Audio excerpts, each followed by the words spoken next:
regular call.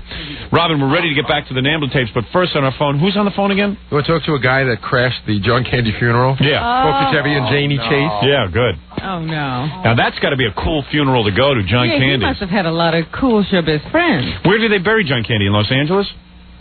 Hi, good morning, Howard. Good morning. Yes, at Holy Cross Cemetery off the 405 in the Marina Freeway. Now, I mean, a lot of cool celebrities had to be. We have yet to go to a cool... We never met John Candy. Yeah. That's one of the things we never did. Seems our friends don't die, except for Jack Spector. Well, let me run down the guest list for you, Howard. Yeah. Bill Murray was totally out of it yesterday. What do you mean, he was all upset? No, just really... Well... No, he was, listen, the guy was distraught. Don't make accusations. Just tell me who was there. Okay. Bill Murray, Rick Moranis, Meryl Hemingway, Rob Reiner, let's see, who else? Oh, it must be such a powerful... You know, I don't care what anyone tells me. Tom Hanks. Yeah, that's a powerful funeral. Oh, it was fantastic. And what happened? How'd you crash? Well, I crashed. I tried to get into the church, but the security was very tight. It was at St. Martin's Catholic Church in Brentwood. Right. And what is the concept in terms of crashing? Just to sit with all the celebrities? Yeah. Well, no. Actually, I was a very big John Candy fan. You're kidding me? No, he was fantastic. Yeah, he was. He really was on SCTV.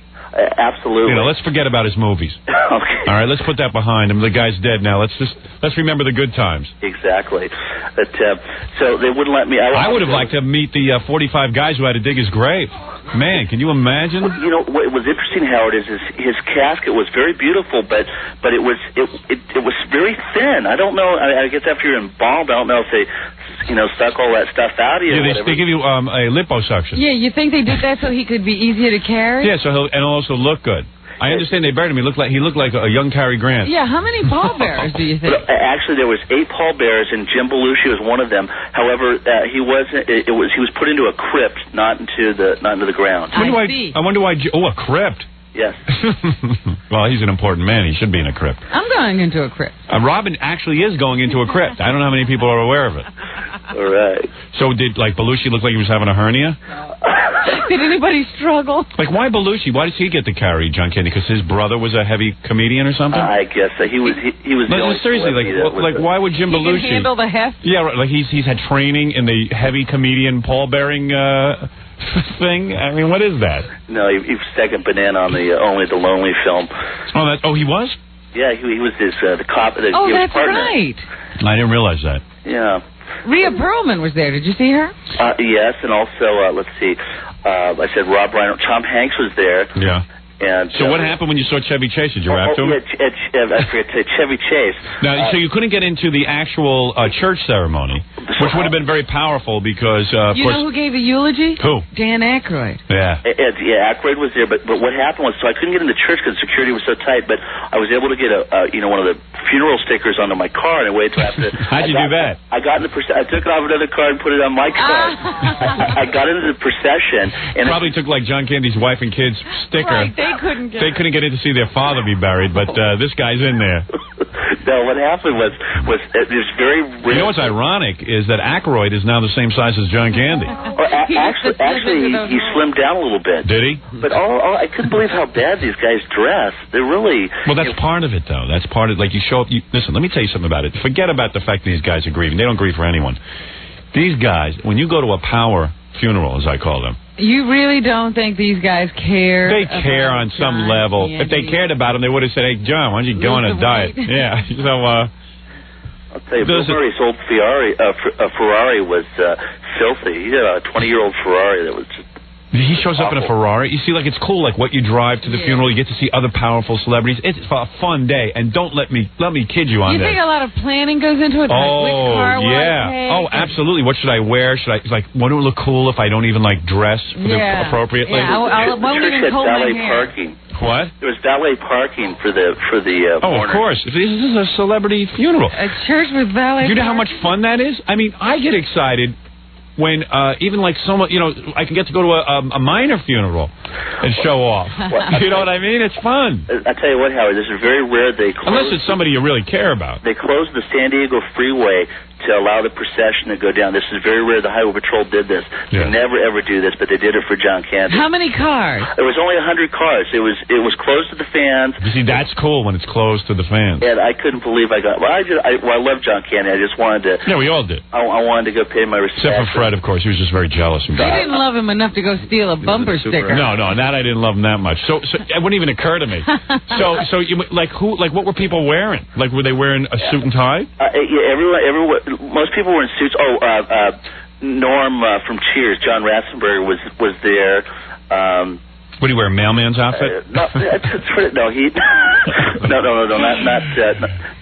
the big guy. Cliff. Norm was Cliff. the big guy. Yeah, he was there. Yeah, but sports coat and just he's dressed bad. And Bill Murray was dressed bad. Like, I bet you Bill Murray just wore like a sports coat, no tie or anything. Yeah. But let me what did he wear? What did Bill Murray wear? Bill Murray had on this weird, ugly blue, silk jacket and some wool pants and a sweater. Yeah, but that's cool. You're supposed to look like you're homeless.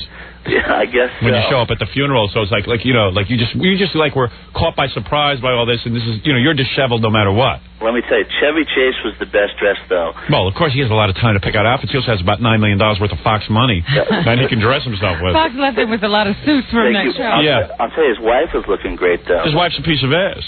Absolutely. Oh, yeah. But you know that Chevy's ego is so big, he couldn't be with just some regular girl. Yeah, and also, he was the first one to take off after the ceremony. Well, he's big. He has a lot. Very big. He's got business to attend to. That's another thing. You have to look like the first celebrity that has to leave. Like, if you hang out too long, it's not cool. Like, you don't have anything going on. Time even when you leave. Yeah, like, okay, it's a good time to leave now. Like, that'll be cool. Like, everyone will see us leave. In the ground, I gotta walk out now. Wayne Gretzky and McNall were both there, too. Yeah, everybody cool gets to go. I'm telling you, it's a powerful day.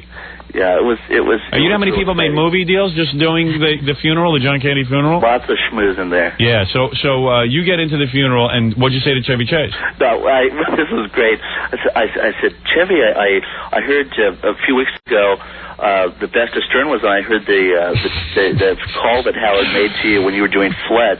This is John Candy's funeral. This Chevy Chase must get it day and night from our fans. And Chevy looks at me like, oh, you jerk, and walks away.